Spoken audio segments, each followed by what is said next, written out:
Hello everyone, this is Dungeon Master Blowbuck coming at you with another video. This time, we're going to do something a little bit different. This is going to be tips for the Dungeon Master or Game Master of your group.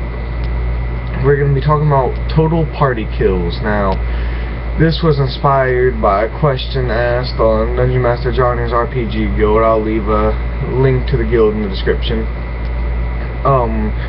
This is going to be about how to deal with total party kills, or to avoid them in the first place.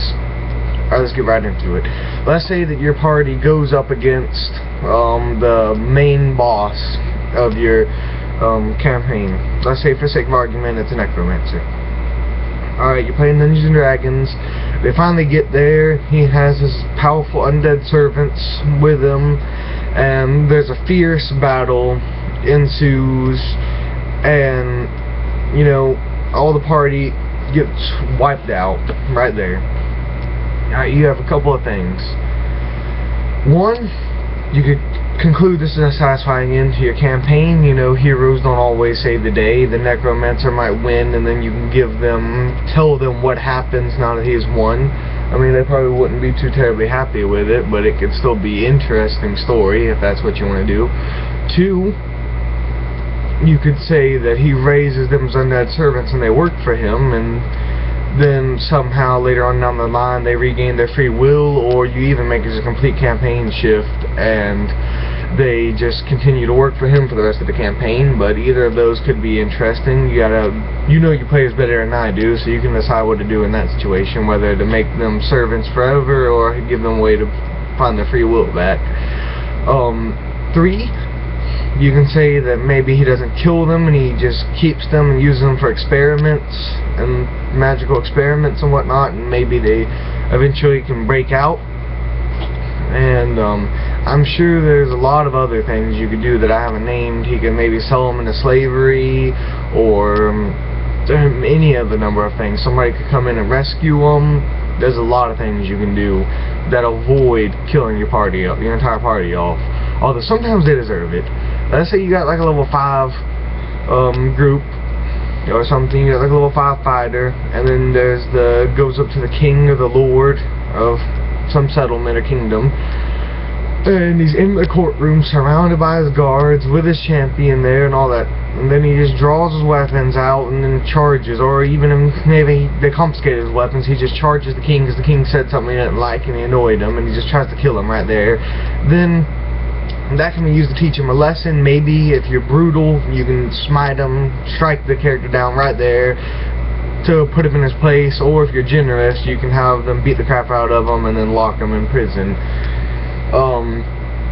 You know, there's a lot of things that you can do with total party kills that don't have to result in killing off the entire party. Like in the example I just gave, you can put him in jail. It can be as simple as leaving him in there for a while. The other party members might have to break him out, pay his bail, do whatever. Maybe he gets put in a quarry or something as manual labor. Maybe he gets put into gladiatorial combat as a slave. But try to mix it up. If every single time you bail your players out, they're gonna think they're unkillable and they gotta deal with some nasty little situation, and then they're back on the track.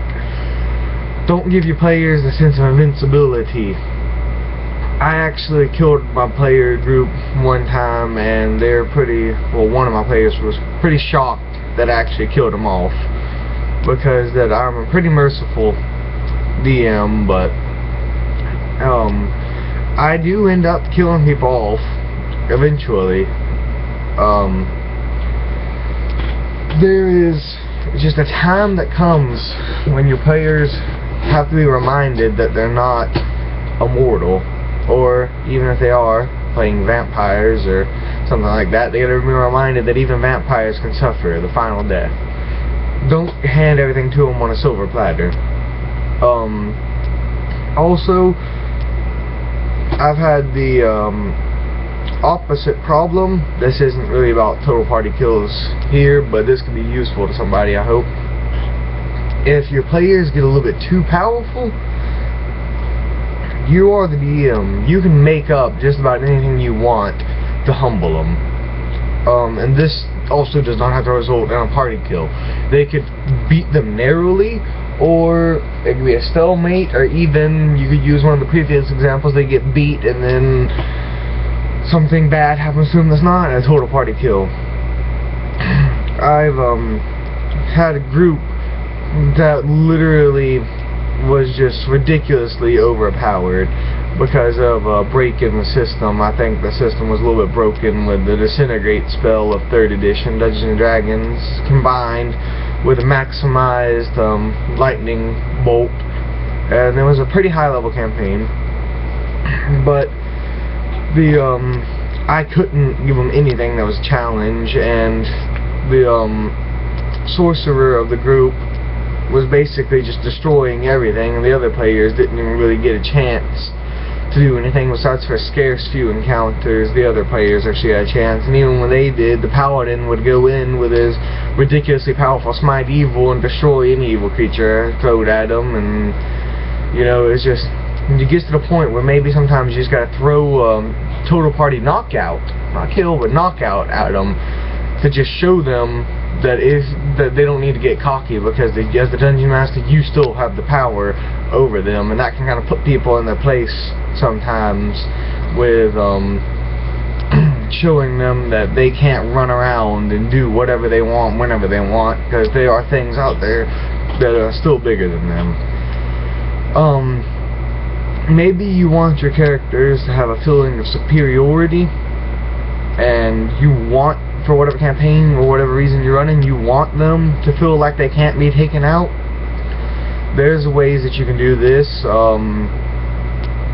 If you're playing Dungeons & Dragons, for example, and you want to have this kind of high power campaign, instead of a total party kill, maybe you have a cleric or a paladin or something, or druid or some religious follower. You can say that they get a surge of power from their god, or maybe like a barbarian or a fighter or something, they get a surge of pure willpower. Maybe the barbarian summons up an extra rage for a little bit longer so that they can avoid the total party wipe, or as maybe you can give them a temporary ability they would normally have due to adrenaline, for doing like a plus to attack or damage or health or something like that. If that's all for high power camp, I don't recommend doing that in normal games, because the systems are pretty balanced when it comes to keeping people alive. In Dungeons & Dragons, 3rd edition anyways, I haven't really played past that, but just make sure your systems are balanced in whatever game you're playing, and if they are, then it's probably best to leave them that way, but it's your game, feel free to tweak it any way you want. If you guys need any advice on how to tweak games or anything like that, maybe you want some ideas, leave the comments below. I could reply to you, maybe even make another video if there's enough requests for it, but I think that's going to be the gist of this video for now. I'll talk to you guys later. This is Booba. See you next time.